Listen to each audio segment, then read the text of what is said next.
Ito, credit to the owner sa video na to. Nakita ko lang kasi minsan sinasabihan ako sa mga kaibigan ko na mag-sorry lang sila at kumalma. Parang iba ayaw pumayag. Sinasabi nila na kailangan daw makipagmatigasan, yung paglaban mo yung karapatan mo o sabi mo self-defense, buti nga lang daw sa kanila. Pero hindi ganun talaga eh. Kasi responsible gun owner din ako. Hindi naman pwedeng porke may baril ka eh kaya mo nang gawin lahat. Hindi yun license to kill. Lalo ka nga magiging lalong bibigat ang problema mo eh pagka ginamit mo sa maling lugar, sa maling paraan yung baril mo. Hindi siya pwedeng ura-uradang gamitin pambaril. So tinagal-tagal ko ng rider ng motor. Mula pa nung high school ako. Talagang kailangan mo talagang kumalma sa kalye kasi tandaan mo maliit lang tayo at may mga blind spot ang mga motor lalo na mga truck. At pag ikaw ay tumakbo ka sa mga super highway, talagang yung, lalo na yung bilis mo, lalo na kung naka superbike ka o paspas ka, takbo ka na 100. Sigurado yan, may masaswipe sa'yo, meron. Kasi isang iglap lang nandiyan ka na, hindi ka pa nila nakikita. Kaya kailangan mga kapatid, maging kalmado lang tayo. Ganyan ang sikreto ng tumagal ka sa pagmamaneho. Hindi pwedeng dahas-dahas, tsaka hindi mo kilala yung mga tao sa paligid mo, hindi mo alam kung sila ba ay wild o patapon na o ano ba ang trabaho nila, 'di ba? Hindi mo pwedeng sabihin na kayang-kaya mo na sila. So isipin mo na lang na may mga tao sa paligid mo at may kasama kang pamilya o may nag-aantay sa iyong pamilya. Ganun lang talaga ang sikreto ng pagmamaneho. Kasi tingnan mo yung bus na to, 'di ba?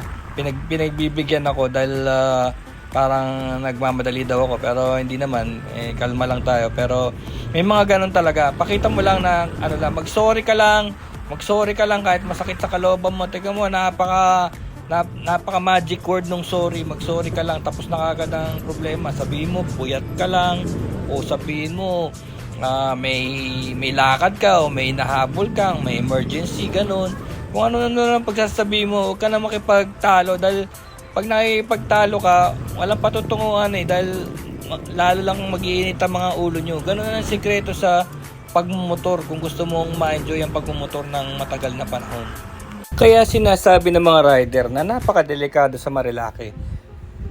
Dahil ito ay hindi pa tapos. Ito ay under construction pa. Matagal na to, since 1945. Ginagawa nila ang Marilake na to pero hindi tuloy-tuloy. Kaya inaabot na ng ganitong panahon, hindi pa rin tapos. Dapat kasi napakalaki ng highway na to, multi-lane. Tignan nyo, nakikita nyo yung gilid multi-lane itong highway na to. Kaya lang may mga points na dalawa pa lang ang nagagawa, 2 lanes pa lang. Tapos meron pang ito, bali 4 lane to nagagamit pa rin yung nasa kabilang gilid na yan Kaya lang binabahayan hindi ko alam kung ba't pinayagan ng gobyerno yung mga bahay-bahay na yan. Siguro yung mga construction gumagawa dyan nagbahay na dyan. Tandaan nyo, since 1945 pa to sinimulan. Nagsimula ito sa Katipunan Avenue in Quezon City. Kaya tinawag na Marilake, nagsisimula sa Marikina, Rizal, Laguna, Quezon. Kita nyo Marikina kasi dun sa Barangka Marikina nandun ang Katipunan Avenue. So yan nakita mo multi-lane, nakikita nyo ang dami 1, 2, 3, 4, 5, 6 lanes yan dito. Tapos ang mangyayari niyan, biglang ayan ang construction biglang liliit.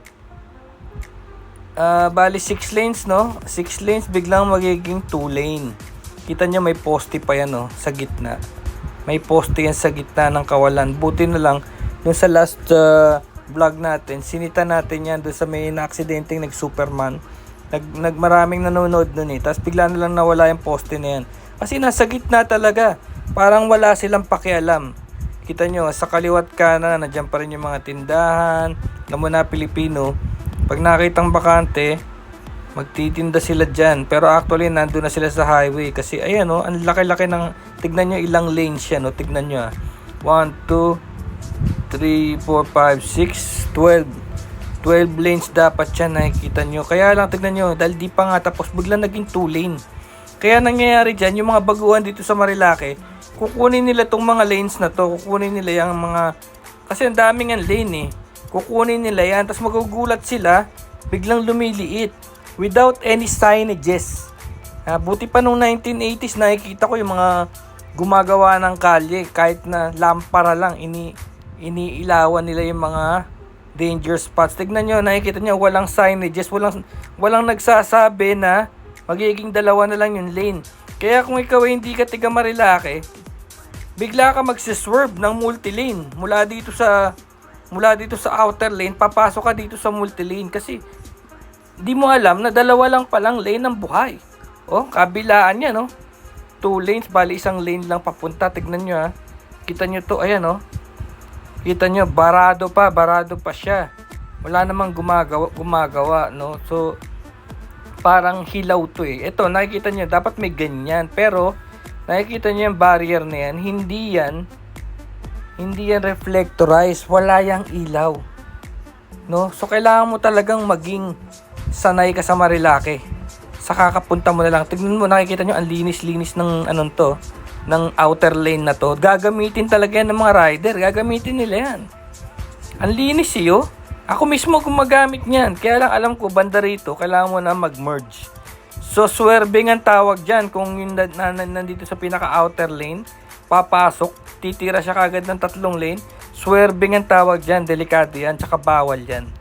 Pero tignan mo, wala namang signages. Tapos ito pa, ayan kita nyo kung gaano pa siya hindi katapos. Marami yan. Kaya nakita nyo sa viral video na pa-swerve siya. Ganyan yun Hindi kasi bigla 6 lanes kasi magiging 2.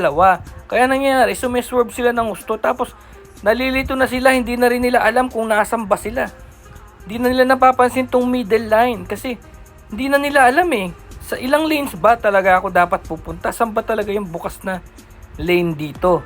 Ayan, yan ang problema dyan sa Marilake. Kaya tinatawag nilang delikado yan. Nakikita niyo yan, may mga ganyan, may mga bato. So wala rin yung mga ilaw, 'di ba? Nakakita na ako niyan sa Marcos Highway. Talagang binungkal lang yung highway, tas nilagyan ng bakal. As in sheet metal na may stand na bakal. Humampas doon yung mga yung sasakyan. May sasakyan na naka high speed humampas doon. Wasak na wasak. 'Di ba? Hindi ko na lang alam kung nangyari sa mga driver nun, pero wala talagang sign, no?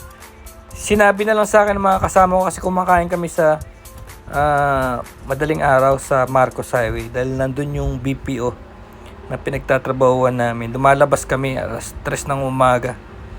Ayan, tignan nyo. Ito, lumaki na, di ba? Lumaki na naman yung lane.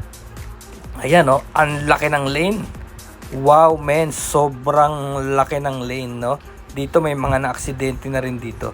So, kitang-kita nyo talaga na matagal pa to, Matagal pa. Ayan, dito nagme-merge. Tignan nyo Nagkaroon ng construction dito sa kanan. So, anong nangyari?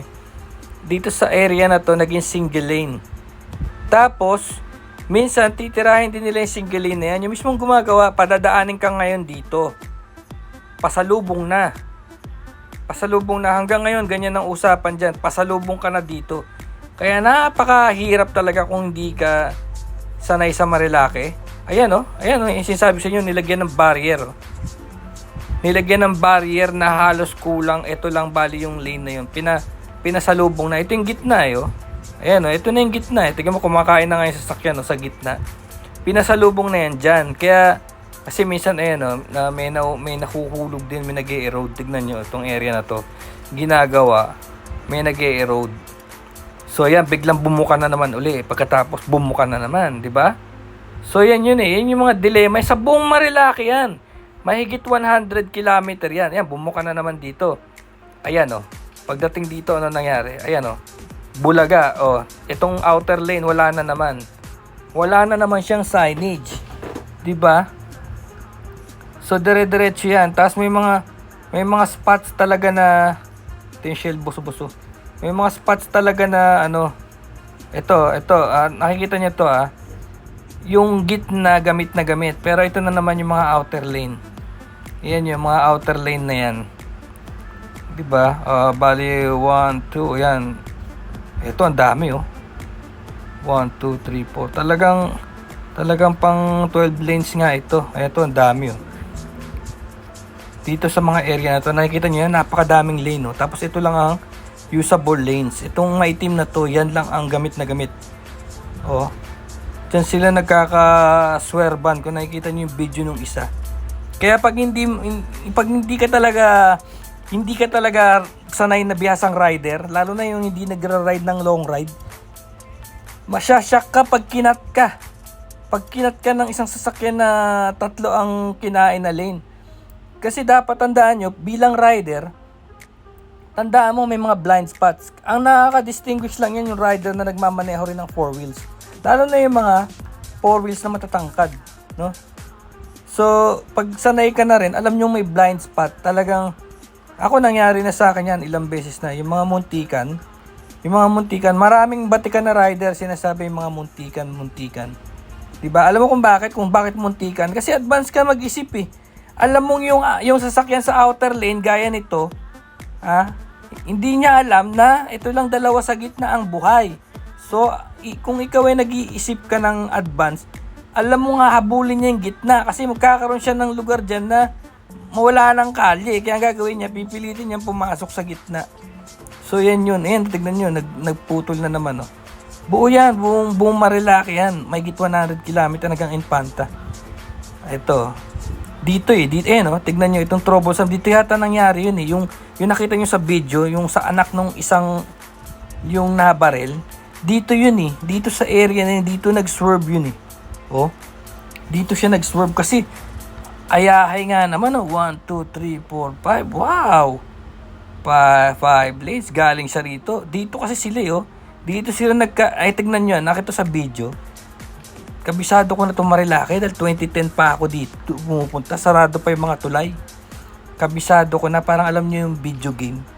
Ilang taon mo na nilalaro yung mga Call of Duty. Alam mo na kung saan ka nilalaglag ng eroplano. Kahit na iwanan mo pa yung game na yun, alam mo kung nasaan ka nilaglag.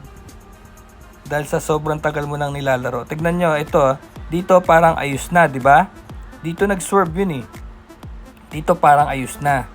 Oh, tignan nyo, biglang hindi pa ayos. Puro buhangin, no? Ayan.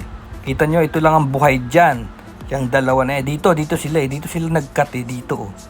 Alam nyo kung bakit nag-cut yan? Papakita ko sa inyo. Kita nyo, ito maalikabok. Ginawa na ang parking ng iba. Tignan nyo mangyayari dyan ha. Sa dami ng lane na yan, iipit yan dito. Sa may bandang Bix Bulalo. Ayan oh. Nakita nyo? Dito yan naipit, oh. Ito, nakikita niyo yung punong yan. Oh, pag dumiretso ka diyan, bangga ka. Lahat ng lane na to pupunta diyan. 'Di ba? Sa puno na yan. So wala na, naging maliit na, no. Dito nag-swerve yan. Tapos bubuka na naman yan dito. Ayan, oh. Bubuka na naman. Banda rito sa area na to. Ayan, oh. Lumaki na naman. Dito yun eh. Dito nag-swerve yun eh. Ayan, oh. Ang daming lanes, 'di ba? Tignan mo naman yung ginagamit, gitnang-gitna lang. Oh, ayan, oh. Di syempre, wow! Ang luwag! Tapos, ito, tignan nyo ang alanganin, ha? Tignan nyo yung alanganin. Tignan nyo yung center line. Tignan nyo yung center line, ha? Yan ang center line. Tignan nyo kung gaano siya kaalanganin. O, diba? Dito nagpunta yung kotse. Dito sa black spot na yan. Dito siya kumain. Eh, nandyan yung ibang rider, diba? So, dito siya kumain nun. Kasi pinipilit niyang bumalik dun sa itim na kalye. Ang dami niya, no? Ayan, no? Pag nung unang punta ko nga dyan, wow, hataw. Pagdating dito sa may tulay, dito sa may Bix Bulalo, ayan na. Ano sasalubong sa'yo? Bahay. Kaya pipilitin mo ngayon pumasok doon sa butas na yun kasi papasok ka na sa tulay. Eh, yung tulay, limitado lang ang lanes niya, oh. Papasok ka na dyan. Ito na yung Bix Bulalo. Dito sa pagkatapos ng tulay. Ayan. Papasok ka na dyan sa tulay na yan. Tulay na yan, nakikita mo, ayan lang ang lane niya. Oh. Yung iba sidewalk na, may sidewalk yan. Diba? Ito na naman, oh. Ayan, oh, ayan. Takbo-takbo ka dyan. Oh. Diba? So, marami yan. Ayan, oh. Bigla. Tingnan mo yung actual na design, oh. Tingnan yung actual na design, ah. Puwang! Kung gaano karami talaga ang naka-assign na lane. 1, 2, 3, 4, 5, 6, 7, 8, 9. 9 on each side. Wow. Oh, dito talaga makikita mo kung gaano kung gaano ka talaga kalaki dapat ang kalye na to. Oh, kaya lang tignan niyo naman. nagkaroon na ng bahay dahil sa sobrang tagal. Tapos biglang liliit na naman dito. Oh, ito na yung palengke. Palengke yan. Oh, liit na. Oh, naging 2 lanes na lang. Di ba? So, yan ang kwento ng Marilake. Pag hindi kayo sanay dyan, may kalalagyan talaga kayo. Kaya dapat relax lang, bagalan nyo lang yung takbo nyo. At kalmado lang. Huwag masyado mainit ang ulo kasi alam mo naman na may mga blind spot nga sila eh. Tsaka masiswerve ka. Kung hindi ka pa nasiswerve, kulang ka pa sa biyahe.